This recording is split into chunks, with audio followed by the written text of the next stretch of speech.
In this video, I'm going to talk about the parts of the forebrain or the prosencephalon. The prosencephalon has three parts.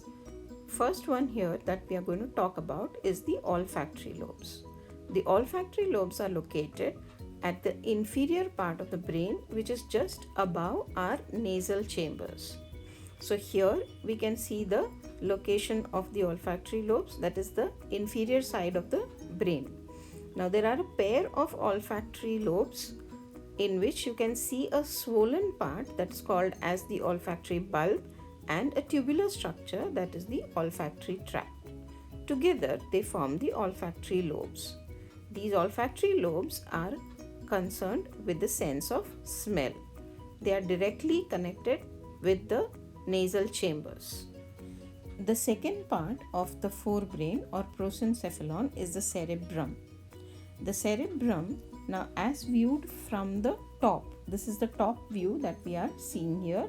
So as we view from the top, we are able to see a long fissure. This fissure is called as the median longitudinal fissure. So this median longitudinal fissure separates the cerebrum to form two different parts or hemispheres, which are called as the left cerebral hemisphere on our left side and the right cerebral hemisphere on our right side. The right side controls the left part of our body, whereas the left controls the right part of our body. Now let us try and separate out the cerebrum from the longitudinal fissure. So if we try and separate them out from the longitudinal fissure, internally we are able to see a band of nerve fibers. So this is a thick band of nerve fibers which are coming from the cerebral cortex region.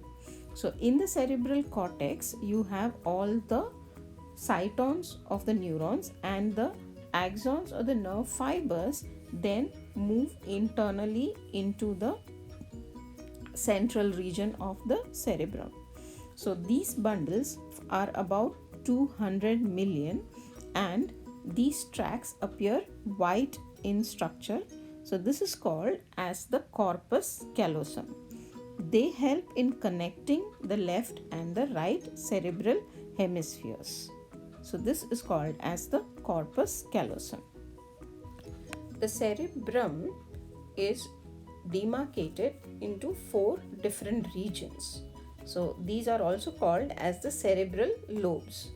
These demarcations are formed by different fissures, which are the central sulcus, the parieto-occipital sulcus, and a sylvian fissure, or that is also called as the longitudinal fissure. The front part or the anterior part of the cerebrum is the frontal lobe. So this is the frontal lobe.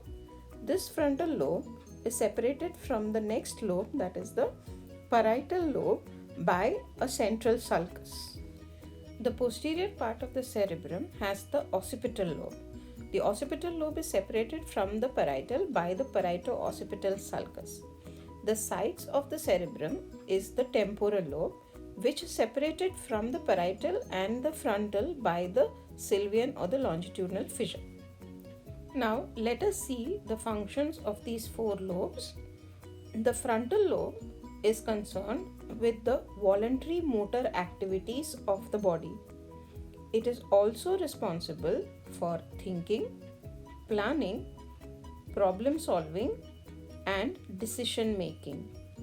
So this is the lobe that controls all these or is responsible for all these functions. The parietal lobe.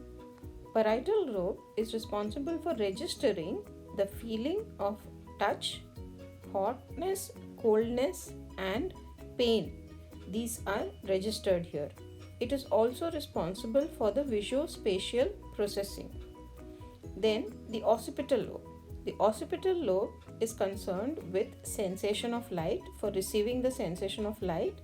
It decodes the visual information that we receive and is also responsible for color identification. The temporal lobe. Temporal lobe is concerned with interpretation of sound that we hear, and it helps in understanding of the language. This lobe also is concerned with memory, speech, and emotions. Next, we are going to talk about the basal ganglia. The basal ganglia is a part of the cerebrum located near the corpus callosum. It is just a cluster of brain cells which is responsible for stereotype muscle coordination and movement. Now, this basal ganglia has two sets of nuclei. The one set that is there is the subcortical and the corpus striatum. This is responsible for production of GABA, that is gamma aminobutyric acid. This is an inhibitory neurotransmitter. Any kind of damage to the corpus striatum or this set of nuclei leads to a disease that is called as Huntington's chorea. In this disease, the person suffers from loss of coordination of the body movements and also shows decline in mental ability. So this is the symptoms of a person suffering from Huntington's chorea. The other set of nuclei is the substantia nigra. Substantia nigra is responsible for producing dopamine. Destruction of this nuclei results in a disorder that is called as Parkinson's disease. Parkinson's disease is also called as paralysis agitans. A person suffering from this disease shows jerky, uncontrollable movement and has difficulty in performing simple tasks, that is, simple daily tasks that a normal person performs.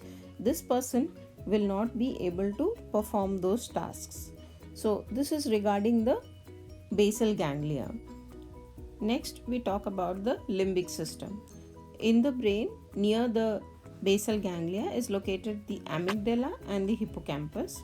The amygdala and the hippocampus together forms the limbic system of the brain. The limbic system is responsible for regulating various aspects of human behavior. In the limbic system, the amygdala is responsible for controlling the human moods like anger and rage. The other part, that is the hippocampus, is responsible for regulation of the human behavior.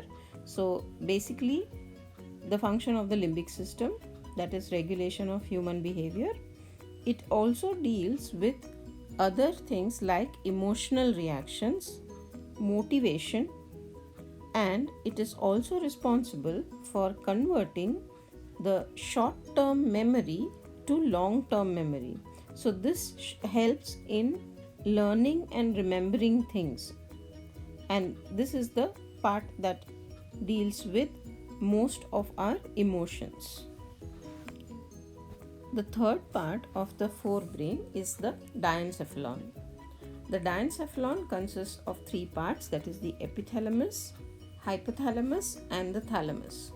So here on the dorsal side, we have the habenula, the pineal gland, and the posterior commissure, which forms the epithalamus. The epithalamus, that is the posterior commissure, consists of a band of white fibers which is responsible for bilateral pupillary reflex. The thalamus is a round structure on which the cerebrum wraps around. This is a coordinating center for sensory and motor signaling. Below the thalamus and above the pituitary is located the hypothalamus. The hypothalamus controls the body temperature. It is also called as the thermostat. It also controls the urge of eating and drinking. It controls the sexual drive, rage, anger, etc. Apart from that, the hypothalamus also controls the pituitary, and it contains neurosecretory cells, and these neurosecretory cells produces the hormones or the neurosecretions that regulate the functioning of the anterior pituitary and also secretes certain hormones like ADH and oxytocin.